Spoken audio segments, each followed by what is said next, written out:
Thank you for being here. This morning we will be having two individuals arraigned at the Woburn District Court. When their arrest and arraignment comes as the result of a large-scale investigation into a string of break-ins that have targeted Indian and East Asian residents of the county. The two individuals being arraigned are David Rondo Castro, who's 26, from Queens, New York, and Yeson Ramirez Garcia, who's 25, also from Queens. They will be charged now with one count of conspiracy to commit residential break-ins. That is in connection with house breaks in 5 communities, as well as the surveillance of an additional home.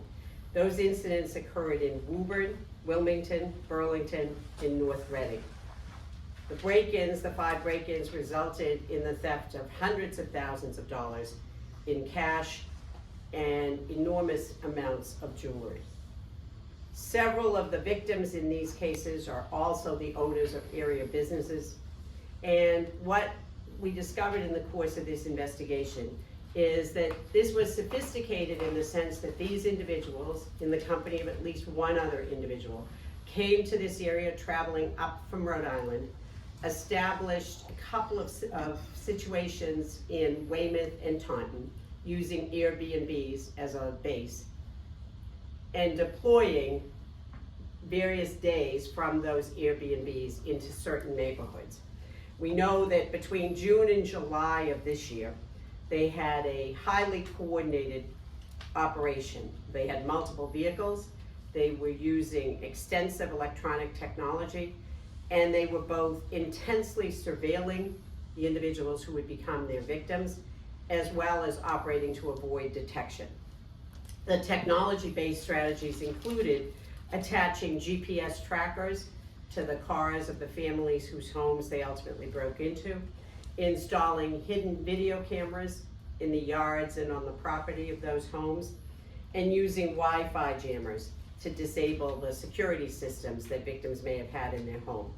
They also were careful and disciplined about turning off their own cellular devices during the time they were conducting these break-ins.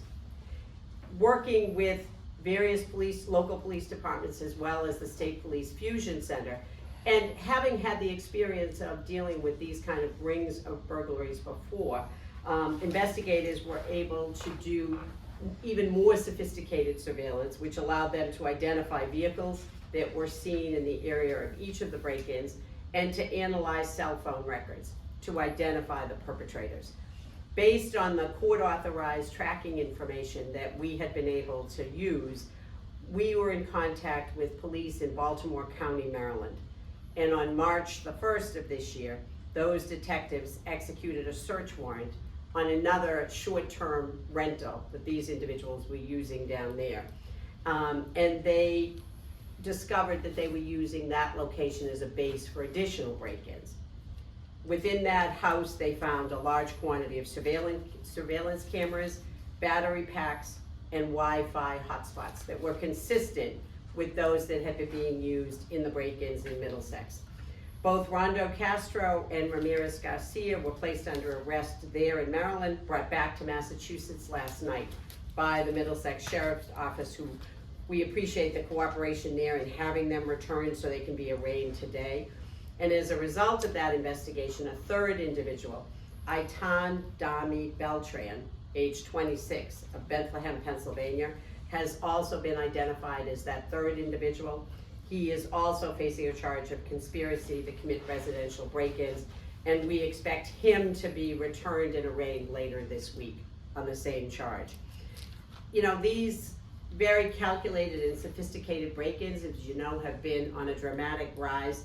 And that is what has led to that partnering with the Fusion Center, with a number of other departments. Just as in the incident we spoke to you yesterday about, this really is a result of great partnership and work across law enforcement here in New York, in Baltimore, to coordinate efforts, to just be as sophisticated as this ring of thieves.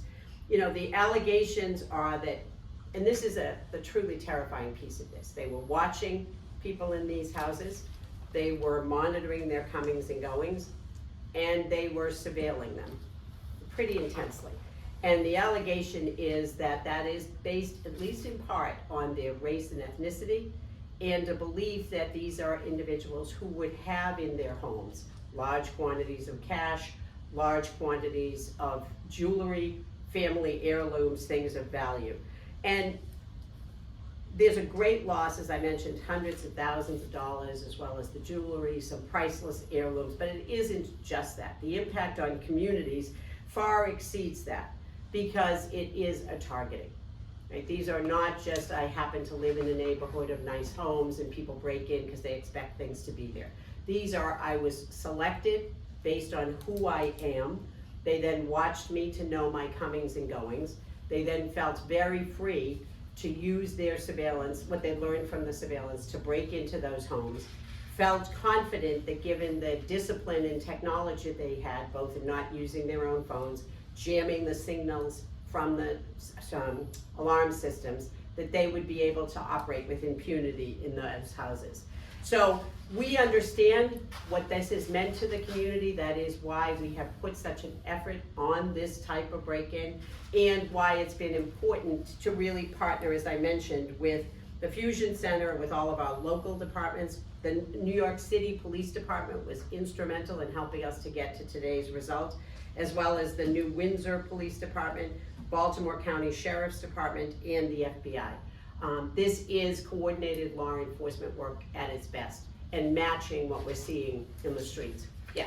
On these cultural targeting, were the victims in this case helpful, or sometimes when we've covered cultural targets in the past, they don't want to talk to law enforcement? Were they a big help in this investigation? They were, and in part, I believe that is because we have been building that trust. This is at least the second or third time we've been able to make arrests in these kinds of breaks.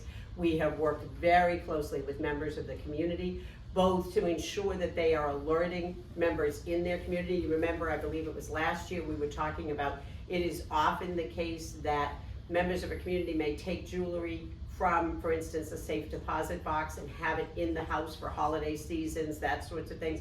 We went very far in warning people about that, and also having members of the community share those warnings.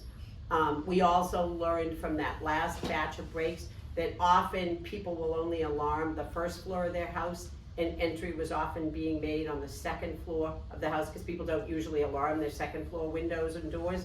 And the community worked very closely with us in spreading that message. And also the message that even we saw in a number of those breaks, people who might have had a home safe. In one case, you'll remember, we had a safe that weighed over 4,000 pounds that was dropped from the second floor and then taken, that would not be enough to secure valuables, given the sophistication and the number of people that are going into these houses. They are a crew, they go in quickly, they're taking the valuables, and they are out of the house. This is not culture on culture, clearly, correct? These were not East Indians that were targeting these, it sounds like. In this case, that's true. It was not. It was not, no. This was highly organized crime. Highly organized, yes. Did Airbnb help with your investigation at all here, and do you have any concerns about how Airbnb is sort of functioning in our communities and can be utilized in this way? Well, obviously, short-term rentals like Airbnb serve as important travel stops for many people. In this case, folks just happen to be using Airbnbs as a base of operation. So they'd rent the place, move in, be there for a couple of weeks, and then break out every day. I can't really overemphasize the discipline in the organization. This was like a job. Every day they were out, they were placing those trackers, they were following the trackers, watching the cameras, gathering a lot of information, making their pick as to homes either where somebody might have been away or they knew the routine of the family in that house. Would this go under RICO? Would the feds come after these guys as well? I don't know that. Right now, we are proceeding with our prosecution. Do you think there are similar operations still functioning out there, or is Yes. this the only one you're aware of? Yes, I do. Oh. Yeah, I I do. can This review is those. similar to the ones where we've made arrests in the past. Similar to those, we have people coming up through Rhode Island, coming back up. We are still in the process of looking for any of the valuables we might be able to recover from these breaks. How many members do you think are in this ring other than the three that you have? That's what we know about right now, but the investigation's continuing, Anybody hurt in any of these break-ins? No. fortunately. Would you have a final number on ballpark on what was stolen? Several $100,000 in cash, as well as multiple hundreds of thousands of dollars in primarily gold jewelry. There were also lots of really priceless family heirlooms, Japanese art, things like that, taken from homes. Any were recovered? None so far. In this one, no, none so far. Remember, if you recall in the last one, we were able to recover a fair amount of goods from various pawn shops. Any of the targets be willing to talk to us today, you think? I don't know that. I don't know that. Yeah, thank you. Thanks for coming out. Thanks, Mary. And you know, this really is